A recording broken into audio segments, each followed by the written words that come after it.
విశ్వావసునామ సంవత్సరంలో మీనరాశి వారికి ఏ విధంగా ఉంటుంది, వారికి పరిహారం తెలియజేయండి. మన ద్వాదశ రాశుల్లో ఆఖరి రాశి మీనరాశి. ఈ మీనరాశికి విశ్వావసునామ సంవత్సరం ఎలాంటి గ్రహస్థితి ఉందో చూద్దాం. మీనరాశి వారికి ఈ సంవత్సరం జన్మ రాశిలో శని ప్రవేశించడం, మీనరాశి వారికి చతుర్థ స్థానంలో బృహస్పతి అనుకూలంగా ఉండడం, వ్యయస్థానంలో కేతు, 6వ స్థానంలో రాహు సంచారం చేత మీనరాశి వారికి ఏలినాటి శని జన్మశని ఉన్నప్పటికీ గత 2.5 సంవత్సరాలతో పోల్చుకుంటే ఈ సంవత్సరం అనుకూలమైన సంవత్సరం. మీనరాశి వారు చాలామంది ఏలినాటి శనిలో ఉన్నాం, జన్మశని వస్తుందని భయపడేటువంటి వారికి ఈ సంవత్సరం కొంత కలిసి వస్తుందని మాత్రం సూచిస్తున్నాను. మీనరాశి వారికి ఏలినాటి శని వల్ల ఇది అద్భుతమైన సంవత్సరం కాదు, కానీ కలిసి మాత్రం వస్తుంది.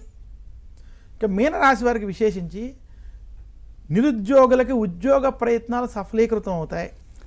ఉద్యోగస్తులకి ఉద్యోగంలో శుభ ఫలితాలు ఉంటాయి, కానీ ఆశించినటువంటి స్థాయి ఫలితాలు ఉండవు. అందువల్ల ఉద్యోగస్తులు ఉద్యోగంలో ఏది ఆశించకుండా మీ పని మీరు చేయడం వల్ల ఉత్తమ ఫలితాలు ఉంటాయని మాత్రం సూచిస్తున్నాను. ఇంకా మీనరాశి వ్యాపారస్తులకి వ్యాపారంలో కొంత ఒడిదుడుకులు ఉన్నాయి, మధ్యస్థ ఫలితాలు ఉన్నాయి. మీనరాశి వ్యాపారస్తులు అప్పులకి దూరంగా ఉండడానికి ప్రయత్నం చేయండి. అప్పుల బాధలు మాత్రం ఇబ్బంది పెడతాయి. మీనరాశికి అనుకోని ఖర్చులు, అప్పుల ఖర్చులు మాత్రం అధికంగా ఉన్నాయి.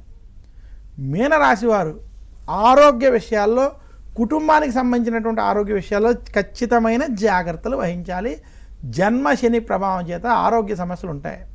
అయితే గురు బలం చేత ఏదో రకంగా అనారోగ్య సమస్యల నుంచి బయటకు వస్తారు. మీనరాశి స్త్రీలకి ఇది మధ్యస్థం నుండి అనుకూలమైన సంవత్సరం. గురుబలం, రాహుకేతు అనుకూల ప్రభావం చేత మీకు కొంత అనుకూలమైనటువంటి ఫలితాలు ఉన్నాయి.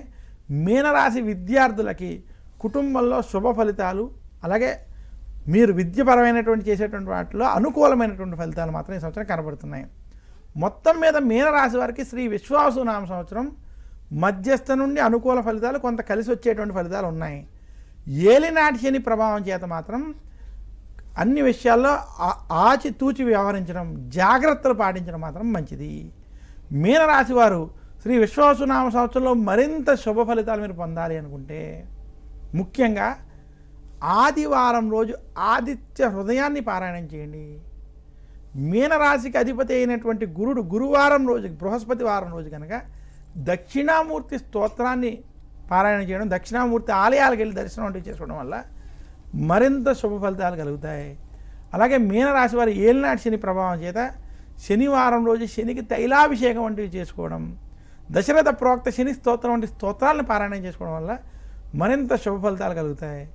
మీనరాశి వారి ఈ సంవత్సరం చేసేటువంటి దైవ దర్శనాలు, ఆధ్యాత్మిక కార్యక్రమాలు కలిసి వస్తాయని సూచిస్తూ ప్రయాణాల్లో ధనం వంటివి జరిగేటువంటివి ఉన్నాయని కూడా సూచిస్తున్నాను.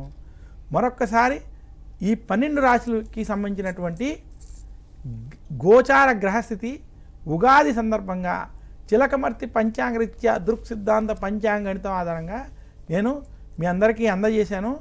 ఈ యొక్క పరిహారాలని మీరు ఈ సంవత్సరం కనుక పాటించినట్లయితే కనుక మీకు శుభ ఫలితాలు కలుగుతాయి.